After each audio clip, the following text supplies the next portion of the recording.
Welcome to my channel fair a future bright है। आज हम आपको ऊँटों के बारे में कुछ रोचक जानकारियाँ बताने जा रहे हैं। ऊँट ऊँट शब्द का नाम सुनते ही आपको राजस्थान की याद आ जाती होगी, क्योंकि सबसे ज़्यादा ऊँट हम राजस्थान में देखते हैं। इसे आमतौर पर राजस्थान का जहाज भी कहा जाता है। ऊँटों के पैर लंबे होते हैं तथा ऊँटों के ऊपर एक कुबड़ होती है।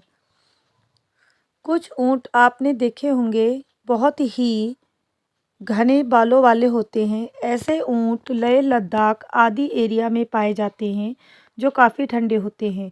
रेगिस्तान वाले ऊँटों में आपने देखा होगा बाल नहीं होते हैं, मगर जो लेह लद्दाख ठंडी एरियाओं में पाए जाते हैं, वहाँ पर ऊँटों के ऊपर घने बाल होते हैं जो उनको गर्म रखते हैं।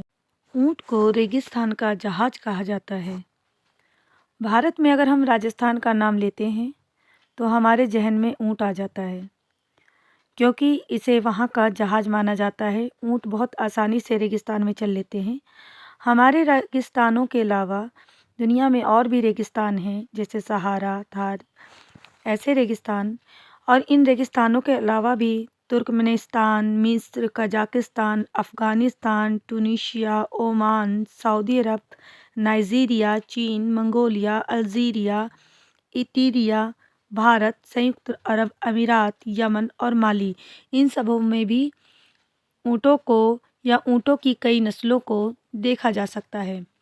आमतौर पर ऊँटों को हम रेगिस्तान पर बहुत ही कठोर स्थिति में रहते हुए देखते हैं। वे बहुत ही अंधड़ और बहुत सारे तूफानों का अकेले ही मुकाबला कर लेते हैं। इन रेगिस्तानों पर चलते वक्त जो बहुत तेज़ी से तूफान चलते हैं, उन्हें रोकने के लिए इनकी पलकें घुमावदार होती हैं और बहुत ही घनी होती हैं, जिनके कारण इनकी आँखों में रेत नहीं पहुँच पाती है।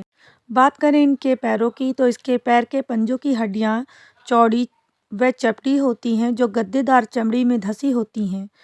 ऊँट के चलने पर दबाव के कारण गद्देदार पंजा फैलता है, जो रेत में सुदृढ़ पकड़ पैदा करता है। इस कारण रेतीली भूमि पर सुगमता से चल सकता है। इसी क्षमता के कारण से रेगिस्तान का इसे जहाज भी कहा जाता है। रेत को बाहर रखने के लिए अपनी नाक बंद कर लेते हैं और उनकी आंखों में रेत प्रवेश को रोकने के लिए लंबी पलकें भी होती हैं। पहले ड्रोमेट्री ऊँट उत्तरी भारत के मध्य से मध्य पूर्व के शुष्क क्षेत्रों में और अफ्रीका के शुष्क क्षेत्रों, विशेष रूप से सहारा रेगिस्तान पर कब्जा कर लेते हैं। उन्हें मध्य ऑस्ट्रेलिया के शुष्क क्षेत्रों में भी पेश किया गया है। यहाँ कुछ एकमात्र जंगली आबादी अब भी मौजूद है। अगर हम भारत की बात करें तो यहाँ पर विक्टोरियन ऊँट ज़्यादातर आपको लेह लद्दाख ऐसे एरियो में देखने को मिलेंगे। ऐसा नहीं है कि वो रेगिस्तान में ही अच्छे से चल सकते, ये पथरीले रास्तों और बर्फीले रास्तों पर भी बड़ी सुगमता से चल लेते हैं।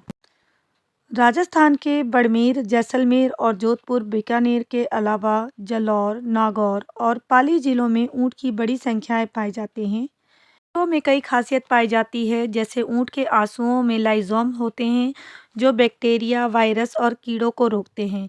इंसान के पास केवल एक मॉलिक्यूलर साइज में आते हैं, जबकि ऊँटों में ये दो तरीके के होते हैं।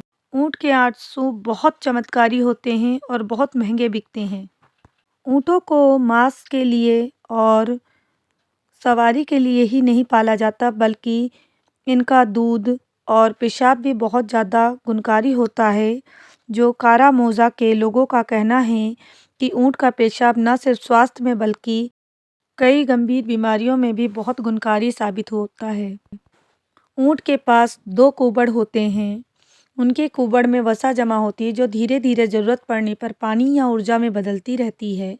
इसलिए वह 6 महीने तक बिना पानी पिए जीवित रह सकते हैं। वैसे आमतौर पर एक बार में 113 लीटर पानी केवल 13 मिनट में पी सकते हैं। ऊँटों की औसत आयु 40 से 50 वर्ष तक होती है। एक वयस्क ऊँट की ऊंचाई कुबड़ तक 7 फुट के लगभग होती है। यह 65 किमी प्रति घंटे की रफ्तार से दौड़ सकते हैं। बात करें अगर हम ऊँट की कि वह क्या खाते हैं, तो आपको पता ही होगा कि रेतीली जगहों पर पाए जाने के कारण वहाँ पर कांटेदार पत्ते ज़्यादा होते हैं। इसलिए वो अक्सर देखा जाता है कि वो कांटेदार पौधे, सूखी घास, नमक की झाड़ियाँ खाते हैं। यहाँ बारिश बहुत कम होने के कारण ज़्यादातर एरिया में सूखा पड़ा होता है। इस जानवर के बच्चे 13 से 15 महीने के गर्भ के बाद पैदा होते हैं। ऊँटनी 410 दिन के गर्भ के बाद बच्चे को जन्म देती है। ज़्यादातर ऊँटनी एक बार में एक से अधिक बच्चे को ही जन्म देती है।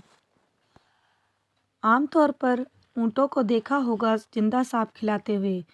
उनकी जब तबीयत खराब हो जाती है तो उन्हें जिंदा सांप खिलाया जाता है और कुछ दिन में वह बेहतर महसूस करने लग जाते हैं।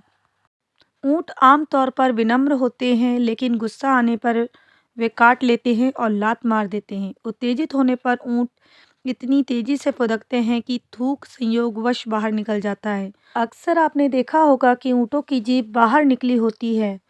वह अपने होंठों को जब बहुत ज़्यादा गर्मी हो जाती है तो अपनी जीभ को बाहर निकाल लेते हैं, जिसे ढुल्ला भी कहा जाता है, और अक्सर वो इस तरीके से सांस लेते हैं।